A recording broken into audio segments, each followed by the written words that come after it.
शिखर अपने app launch की party रखता है जहां वो स्पीच देता है और फिर वहां सब लोग काउंटडाउन शुरू कर देते हैं। सब कुछ हो जाने के बाद शिखर अचानक शीना को डांस के लिए स्टेज पर ले जाता है और फिर उसे शादी के लिए प्रपोज कर देता है। शीना मुस्कुराती है और उसी खुशी के साथ शिखर को हाँ कह देती है। शिखर शीना को अंगूठी पहनाता है और वो दोनों बहुत खुशी खुशी गले लग जाते हैं। इवेंट में आए लोग ये देखकर जोर शोर से तालियां बजाते हैं और उन दोनों को चीयर करने लगते हैं। बबीता और चंद्रेश भी वहीं खड़े होकर शिखर और शीना की साथ में तस्वीरें लेने लगते हैं। आज का दिन शिखर के लिए बहुत अच्छा बीता था। उसकी वो ऐप अच्छे से लॉन्च हो चुकी थी जिस पर उसने और उसकी टीम ने इतनी मेहनत करी थी।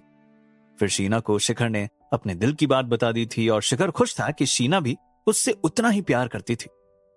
इस जश्न से भरे माहौल के बीच अचानक शिखर शीना को अपने साथ एक बालकनी में ले आया। शीना मुस्कुरा रही थी। आज उसकी जिंदगी का सबसे खूबसूरत दिन था। वो शिखर से शादी करने के लिए इंतजार नहीं कर सकती थी। शिखर, हम यहां क्यों आए हैं? जब शिखर अचानक बालकनी में आकर रुक गया तो शीना बोली। शीना शिखर को अपनी जगमगाती हुई आंखों से देख रही थी। शिखर की आंखों में भी शीना के लिए सिर्फ प्यार नजर आ रहा था। शिखर एक एक कदम लेते हुए शीना के करीब आ गया और फिर उसने उसके कान में धीरे से बोला, I love you Sheena. Sheena जितनी बार भी ये शब्द सुन रही थी उसका दिल उतनी ही तेजी से धड़क रहा था। शीना ये शब्द सुनकर शिखर की आंखों में ध्यान से देखने लगी, जैसे जानना चाह रही हो कि आखिर में ये सब कब हुआ।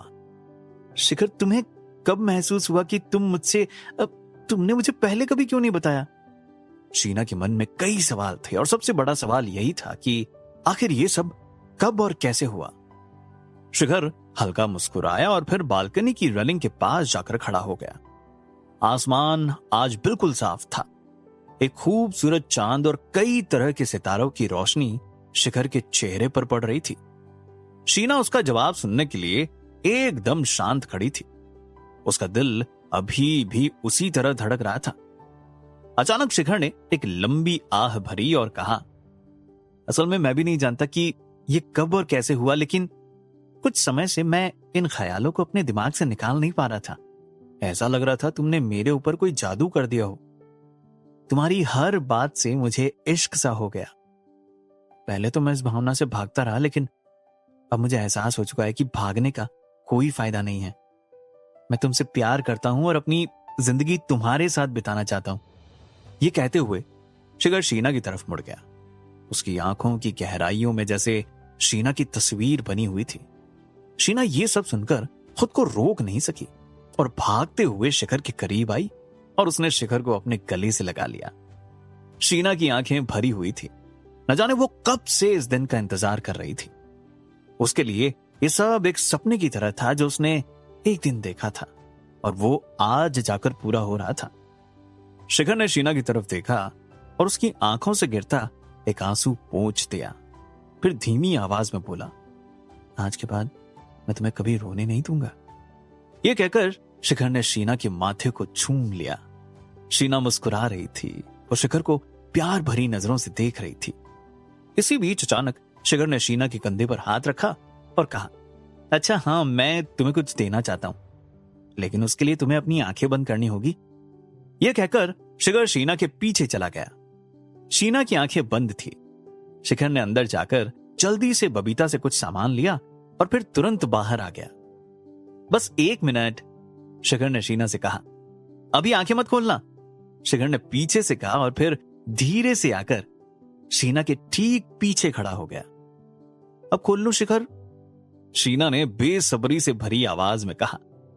अगले ही पल शिखर ने बबीता के दिए हुए सामान में से एक नेकलेस का छोटा बक्सा खोल दिया और फिर उसमें से नेकलेस निकालकर शीना को गले में पहना दिया। हाँ, अब खोल सकती हूं, शिखर ने धीमी आवाज में शीना के कान में कहा। वो नेकलेस डायमंड का था और देखने से पता चल रहा था कि उसकी कीमत बहुत ज्यादा थी। लेकिन जरूरी बात तो यह थी कि वो नेकलेस शीना के गले में बहुत खूबसूरत लग रहा था। शीना ने जब देखा तो वो हैरान हो गई। वो शिखर की ओर देखकर कुछ बोलने लगी, लेकिन शिखर ने उसके होठों पर उंगली रखकर शीना को शांत होने को कहा।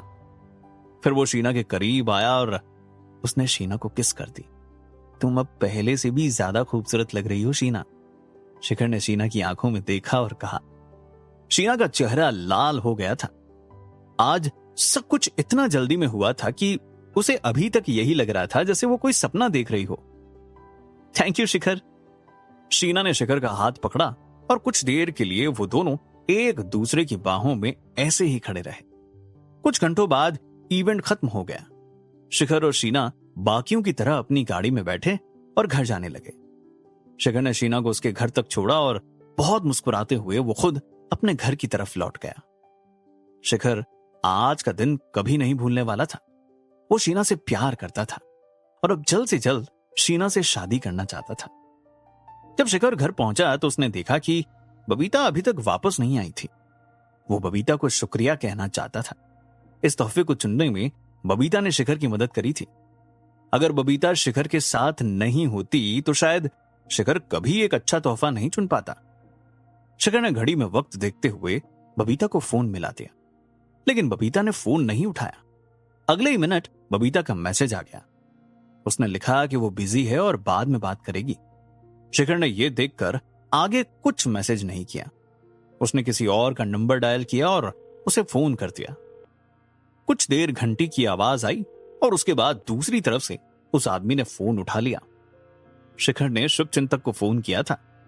फोन उठाते ही शुभचिंतक ने कहा, हेलो शिखर, कॉन्ग्रेचुलेशंस। मैंने सुना कि सब कुछ बहुत अच्छे से हो गया। मैं बहुत खुश हूं तुम्हारे लिए। थैंक यू शुभचिंतक, इन सब में आपका बहुत बड़ा हाथ है। मैं यहां हूं वो सिर्फ आपकी वजह से है। शिखर ने शुभचिंतक को एक हल्की सी मुस्कान के साथ कहा। शिखर दिल से शुभचिंतक का बहुत आभारी था और इन सब चीजों के लिए वो आज उन्हें धन्यवाद करना चाहता था। शिखर की ऐप हैक होने से बचाई भी शुभचिंतक ने थी। शिखर ने इन सब बातों के लिए शुभचिंतक को धन्यवाद कहा। शिखर, अब तुम जल्दी ही एक नई जिंदगी की शुरुआत करने वाले हो। मुझे तुम्हारे और शीना के बारे में पता चला।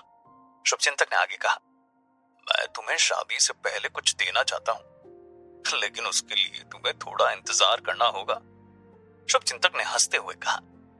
शिखर जैसे कोई अंदाजा नहीं था कि शुभचिंतक किस बारे में बात कर रहा है। उसने शुभचिंतक से एक बार पूछा, लेकिन शुभचिंतक ने उससे कुछ नहीं बताया और कुछ देर बातें करने के बाद शिखर ने फोन रख दिया। बहुत रात हो चुकी थी। आज का दिन शिखर के लिए बहुत लंबा था, लेकिन कहीं ना कहीं वो अपनी जिंदगी से संतुष्ट था। वो जानता था कि आज वो अच्छी नींद लेने वाला था। शिखर के तकिए पर सर रखते ही वो सो गया। वो तैयार था अपनी नई जिंदगी की शुरुआत करने के लिए। बबीता रवि से मिलने आई थी। ऐप लॉन्च के इवेंट के बाद रवि का बबीता को मैसेज आ गया। रवि बबीता से मिलना चाहता था। रवि ने बबीता को एक रेस्टोरेंट का एड्रेस दिया और फिर खुद वहां पहुंचकर खिड़की के पास वाली सीट पर बैठ गया। रेस्टोरेंट की खिड़की खुली थी और बाहर से ठंडी हवा रवि के चेहरे पर पड़ रही थी। रेस्टोरेंट के बैकग्राउंड में एक इंग्लिश सॉन्ग चल रहा था और वहां की रोशनी थोड़ी सी डिम थी। रवि खिड़की से बाहर देखते हुए बबीता का इंतजार कर रहा था। वो बबीता को अपने इस तरह गायब हो जाने के पीछे की वजह बताना चाहता था। रवि ने फुल स्लीव की शर्ट पहनी हुई थी और वो चम्मच की तरफ देखकर अपने बालों को ठीक कर रहा था। तभी अचानक दरवाजे से बबीता रेस्टोरेंट के अंदर दाखिल हो गई। बबीता को देखते ही रवि ने चम्मच नीचे रखा और उसका नाम पुकार दिया। बबीता, इधर। रवि ने अपना एक हाथ उठाकर बबीता को अपने पास आने का इशारा किया। बबीता ने सफेद रंग की एक लॉन्ग ड्रेस पहनी हुई थी। उसके सीधे बाल उसके कंधों पर फिसल रहे थे। ज्यादातर बबीता तैयार नहीं होती, इसलिए आज जब रवि ने उसको इतना तैयार देखा तो उसे देखता ही रह गया। बबीता बहुत सुंदर थी। उसकी आंखें एक शांत समुद्र के बराबर थी। कुछ ही सेकंड्स में बबीता रवि के सामने आकर कुर्सी पर बैठ गई। उसके चेहरे पर थोड़ी नाराजगी नजर आ रही थी।